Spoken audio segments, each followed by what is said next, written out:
সারা দেশে আলোচনা তুঙ্গে এখন বাইডেন এবং ইউনূসের যে বৈঠকটি হলো সেটি নিয়ে। চলুন জেনে নেওয়া যাক কি পেল বাংলাদেশ এই বৈঠক থেকে।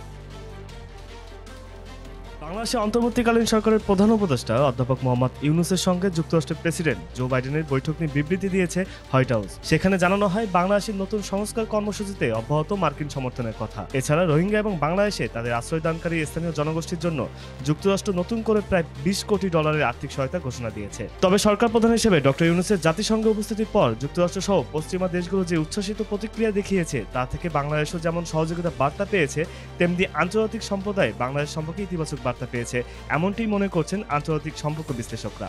বাংলাদেশের জন্য খুবই গুরুত্বপূর্ণ ছিল যুক্তরাষ্ট্রের প্রেসিডেন্ট ও কানাডার প্রধানমন্ত্রীর সঙ্গে এই আলোচনা, যেটা বিগত সরকারের আমলে সম্ভব হয়নি। বাংলাদেশের জন্য বার্তাটা পরিষ্কার যে নতুন প্রেক্ষাপটে বিশ্ব সম্প্রদায় বাংলাদেশের সাথে কাজ করতে আগ্রহী। এখন তারা যাতে সহযোগিতা করতে পারে সেই ক্ষেত্রেও বাংলাদেশকে প্রস্তুত করতে হবে, এমনটি মনে করছেন বিশ্লেষকরা। তামজিদ হোসেন, সংবাদ সারা বেলা।